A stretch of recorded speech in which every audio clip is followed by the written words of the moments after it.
আসসালামু আলাইকুম। আপনারা এখনও যারা গণভোট নিয়ে সন্দেহে আছেন তাদের জন্য এই ভিডিওটা। গণভোটে কেন আপনারা হ্যাঁ ভোট দেবেন তার সম্পর্কে আমি কিছু যুক্তি তুলে ধরবো ইনশাআল্লাহ এই ভিডিওতে। নাম্বার ওয়ান, কেউ সর্বোচ্চ 10 বছরের বেশি প্রধানমন্ত্রী থাকতে পারবে না।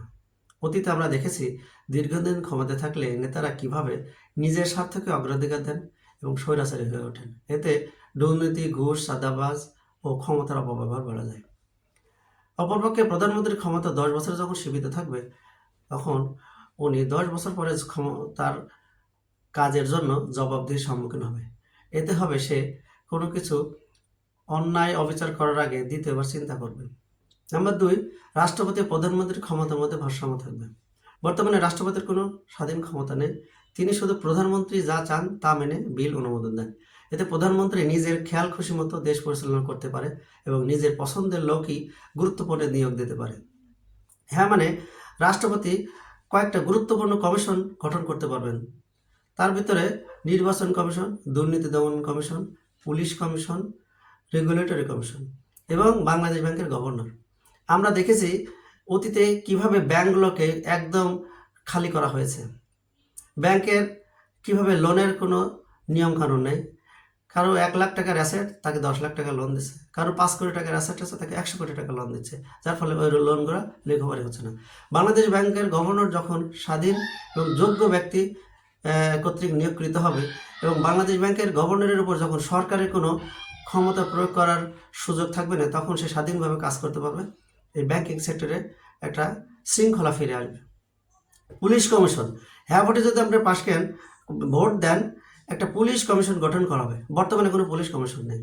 পুলিশ কমিশন এখানে নিরপেক্ষভাবে তদন্ত করবে। বর্তমানে পুলিশের নিজের দুর্নীতি অন্য ডিপার্টমেন্ট দ্বারা পরিচালিত হয়। এটা আর হবে না। দেশে বিচার ব্যবস্থা স্বাধীনভাবে কাজ করবে। আপনারা অতীতে দেখেছেন কিভাবে বিচারপতি নিয়োগ করা হয়, কিভাবে বিচার ব্যবস্থা হয়। সমস্ত বিচারপতি রাজনৈতিক বিবেচনায় নির্বাচিত করা হয়, সেখানে তার যোগ্যতা এবং নিরপেক্ষতা বিবেচনা আনা হয় না। হ্যাঁ ভোটে পাশ করলে যোগ্য এবং নিরপেক্ষ ব্যক্তি বিচারপতি নিয়োগ হবে। সেখানে স্বাধীন বিচার ব্যবস্থা প্রতিষ্ঠা করা সম্ভব হবে। নাম্বার 3, তত্ত্বাবধায়ক সরকার ফিরিয়ে আসবে। আমরা দেখেছি তত্ত্বাবধায়ক সরকার ছাড়া কিভাবে দিনের ভোট রাতে হয়েছে। আমরা আরও দেখেছি কিভাবে সরকার নিজের আজ্ঞাবহ লোককে কমিশনে বসিয়ে নির্বাচন ও নিয়োগ প্রক্রিয়া সম্পন্ন করে। হ্যাঁ মানে সরকারের পাশাপাশি বিরোধী দলের অংশগ্রহণ নিশ্চিত হবে এবং নিরপেক্ষতা। সরকারি দল ইচ্ছামতো কিভাবে সংবিধান সংশোধন এবং পরিবর্তন করে সেটা আমরা দেখেছি। আমরা অতীতে দেখেছি সরকার জাতীয় স্বার্থ উপেক্ষা করে নিজের স্বার্থ সুবিধা রক্ষার জন্য বারবার সংবিধান পরিবর্তন করেছে। হ্যাঁ মানে সরকার একটি নিম্নকক্ষ ও উচ্চকক্ষ গঠন করবে। সেখানে সংবিধান সংশোধনের জন্য নিম্নকক্ষ এবং উচ্চকক্ষের সংখ্যাগরিষ্ঠ সমর্থন বাধ্যতামূলক হবে, যার ফলে যখন তখন ইচ্ছামতো সরকার সংবিধান সংশোধন করতে পারবে না। আপনাদের আরও ক্লিয়ার করার জন্য বলে রাখি, সংবিধানের উচ্চকক্ষ হবে সমস্ত এক্সপার্ট দ্বারা, যারা ওই বিষয়ে অভিজ্ঞ থাকবে, আর নিম্নকক্ষ হবে সমস্ত এমপি দ্বারা। যার ফলে এমপিরা কখনো কোনো বিল যদি পাঠায় পাশ করার জন্য, তখন ওই বিষয়ে এক্সপার্ট বিশেষজ্ঞ তারা ওই বিলগুলো যাচাই বাছাই করবে। যাচাই বাছাই করার পরে বিলগুলো যদি দেশের স্বার্থ বিরোধী হয় এবং দেশের সামগ্রিক উদ্দেশ্য সাধন না হয়, ওই বিলগুলো তারা ফেরত দিতে পারবে, যেটা বর্তমানে নেই।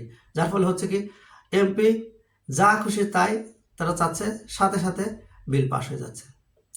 সংবিধানের গুরুত্বপূর্ণ কোনো পরিবর্তনের ক্ষেত্রে গণভোটের বিধান চালু করতে হবে। আমরা দেখেছি যে ফর এক্সাম্পল আপনারা দেখেন যে আগে বাংলাদেশ প্রেসিডেন্সি শাসন ছিল, সেটা থেকে সংসদীয় ব্যবস্থা আসছে, এটা গণভোটের মাধ্যমে আসছে। এরকমের যুদ্ধ পরিস্থিতি, কোনো দেশের সাথে চুক্তি, সেটা জাতীয় স্বার্থের সাথে যদি খুবই সাংঘর্ষিক অথবা খুবই গুরুত্বপূর্ণ চুক্তি হয়, তাহলে গণভোটের ব্যবস্থা করতে হবে। আপনারা জানেন গণভোটে একবার যেটা পাস হয় সেটা সংসদ, পার্লামেন্ট, বিচার ব্যবস্থা সেটাকে পরিবর্তন করতে পারে না। সেটাকে পরিবর্তন করতে হলে আর একটা গণভোটের ব্যবস্থা করতে হয়।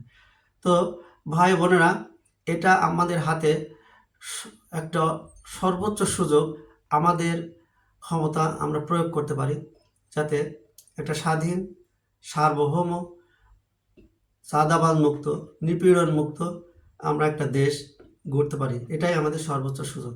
তা আপনাদের কাছে আকুল আবেদন, আপনারা গণভোটে হ্যাঁ ভোট দেবেন। আসসালামু আলাইকুম।